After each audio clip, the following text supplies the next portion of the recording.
Hi, my name is Gabriela Trujillo. I'm the founder of Alamar Cosmetics, and welcome to my space.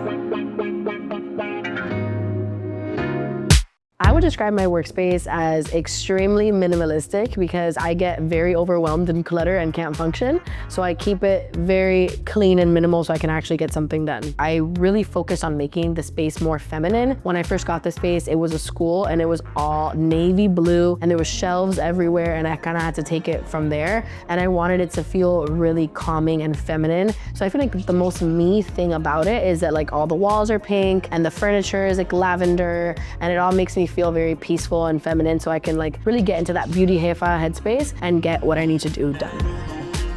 I typically start my day by coming in and sweeping, and then I'll open up my warehouse. Usually we have orders that were pre-packed the day before. We usually get a couple of orders overnight, so I always print those first so that in my head I'm like, okay, at least the customer sees they're being worked on, because as soon as you print, the customer gets a notification that their order has been collected. So I'll run out and drop them off in the morning at the post office, and then I come back in and get work started on my laptop, and then I'll usually film some content, go out and get some lunch, then I'll come back and go live on TikTok for a couple of hours. And then I'm usually back in the afternoon for a TikTok shop live, like 3 to 4 times a week.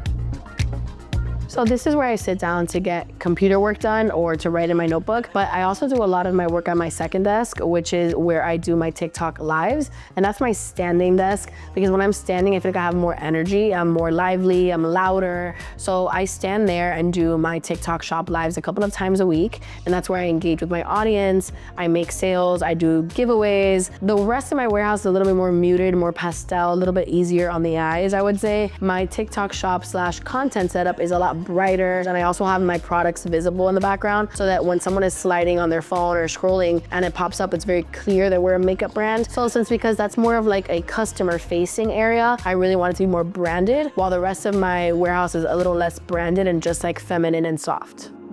I do have a beauty ritual. I love to do my makeup standing up. I do my makeup really fast, like 20 minutes for a full face. And that way I'm ready. Like if I get inspired as I'm working and I wanna like pop in and make a TikTok or pop in on my live, like I'm camera ready. Because I'm in this like makeup space, being makeup ready is super important for me to actually like lock in fully.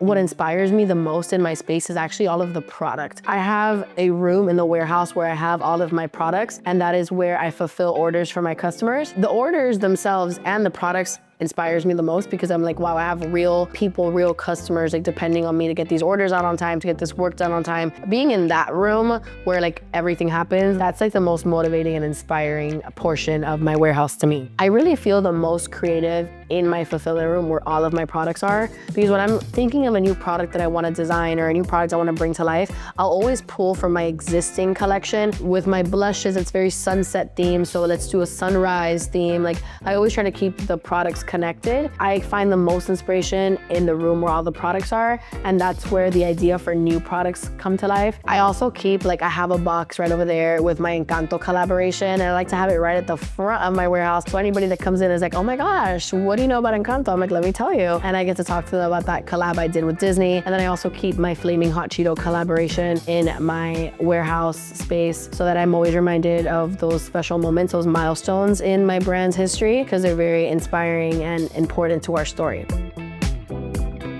Pretty much the only thing on my desk that I cannot live without is my laptop, but also my notebook, because even though I have like a laptop and a phone where I like to write things on, I'm very much like a person that likes to write with a pen and a pencil. And like when I have a to-do list, it cannot live on my phone, it has to live on a notebook. So my notebook and my laptop are equally important to me, I would say. When I need a break from work and I'm kind of over and overstimulated, I'll come out to the lobby and I'll sit on the couch and scroll on my phone. Sometimes that goes on a little too long and I have to lock back in, and that's when the phone gets put away. No music, no distractions. I 1000% work better in quiet than I do with music or any noise at all. So I need like my hour of absolute quiet time to like put my head down and get things done.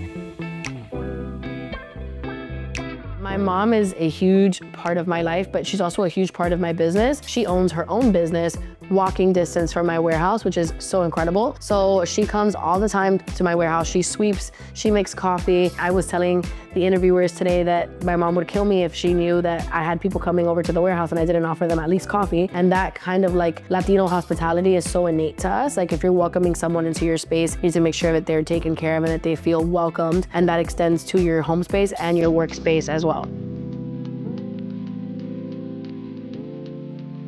So the name Alamar is actually the name of the place where I was born in Cuba. So it's a neighborhood in La Habana. When I think of Cuba, I think of Alamar. And when I think of my culture, my heritage, that's where it comes from. That name is really, really sentimental to me because whenever I would visit Cuba, it was to go to my abuela's house in Alamar. I think being Latina inspires my space, not only because it's just what I surround myself with, like everybody that works here, Spanish speaking, the vibe of the ambiance, like we get Cuban coffee in the mornings, we bring pastelitos, we get croquetas, like not only is my warehouse always feeling very culturally representative to me, so I just feel very like in my bubble, in my Latina-ness when I'm here at my space.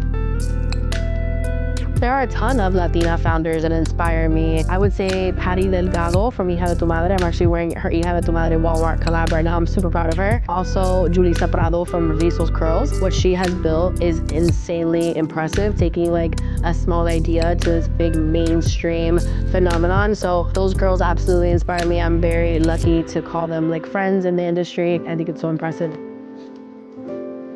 Just having a space this large reminds me of how far I've come. When I first started, I was in my husband's dad's garage and I worked there for like 6 or 7 months. And then a friend of mine that also has a business, she loaned me a small room in her warehouse and that went on for like 2 or 3 years. So I didn't actually acquire this space until 2021. And it's just an incredible reminder that we've grown and that we're in a space now where we're stable enough to like afford a permanent location. And I keep renewing that lease. So something's working out and I'm really privileged to be here. Thank you so much for joining me today and for coming to my space.